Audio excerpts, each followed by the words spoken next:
សួស្តីបងប្អូនទាំងគ្នាថ្ងៃនេះសូមបង្ហាញអំពីរបៀបនៅក្នុងការតភ្ជាប់ប្រភេទកុងតាក់យើងហៅកុងតាក់បាទលេសឆ្លាតវៃអញ្ចឹងក្នុងឈុតរបស់វាហ្នឹងវាមានសភៅណែនាំមានខ្ចៅ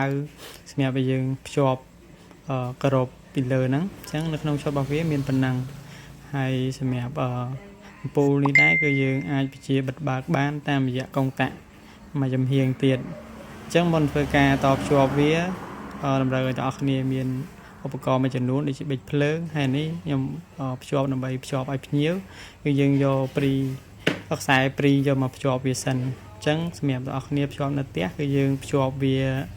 ពីអំពូលរបស់យើងមកទៅមកអញ្ចឹងមួយជាហៀងទៀតភ្លើងចូលមួយជាហៀងទៀតគឺទៅឧបករណ៍របស់យើងមានអំពូលមាន motor អីហ្នឹងតទៅពីយើងភ្ជាប់រួចហើយគឺយើងធ្វើការដាក់ថ្មនៅកុងតាក់ចល័តរបស់យើងមួយចំហៀងទៀតហ្នឹងនេះប្រភេទកុងតាក់ចល័តដែលយើងអាចចល័តពីដុំរបស់មេរបស់វាហ្នឹងបាន50-60 ម៉ែត្រដែរបើនៅក្នុងទីវាល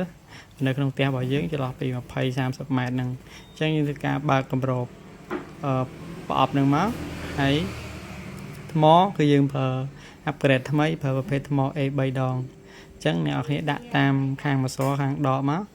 អញ្ចឹងយើងដាក់ថ្មចំនួន2គ្រាប់យើងចុចទៅគឺវាមានភ្លើងហើយយើងធ្វើការគ្របវាវិញមកពេលដែលយើងគ្របរួចរាល់យើងចុចមើលគឺវាដំណើរការអញ្ចឹងគឺត្រូវហើយតមកទៀតខ្ញុំដោតមួយជាហៀងទៀតទៅកាន់ពីភ្លើងរបស់យើងពេលយើងភ្ជាប់ហើយគឺយើងតេស្តមើលគឺវាអត់តដំណើរការអីទេគឺវាអត់តស្គាល់គ្នាទេអញ្ចឹងដើម្បីភ្ជាប់គ្នាបានគឺយើងធ្វើការភ្ជាប់វាតាមរយៈភ្ជាប់គឺយើងដំបូងគឺយើងធ្វើការ reset សិនគឺយើង clear ប្រវត្តិវាអស់អញ្ចឹងណាអញ្ចឹង clear អតីតកាលវាចោលអស់ហើយយើងធ្វើការភ្ជាប់វាឡើងវិញអញ្ចឹងយើងចុចចំនួន10 ដងវាលោត4 ដងដើម្បី clear ឥឡូវហ្នឹងវាអត់តស្គាល់ទេហើយដើម្បីភ្ជាប់គឺយើងធ្វើការចុចចំនួន5 ដងដែរមកអញ្ចឹងពេលវាលោត2 ដង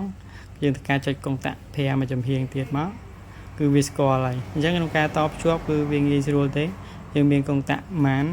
4-10យើងអាច add បន្ថែមទៀតបានអញ្ចឹងសម្រាប់បងប្អូនអ្នកគ្នាដែលមានតម្រូវការជាមួយប្រភេទកុងតាក់នេះគឺខាងយើងក៏មានដែរអរគុណ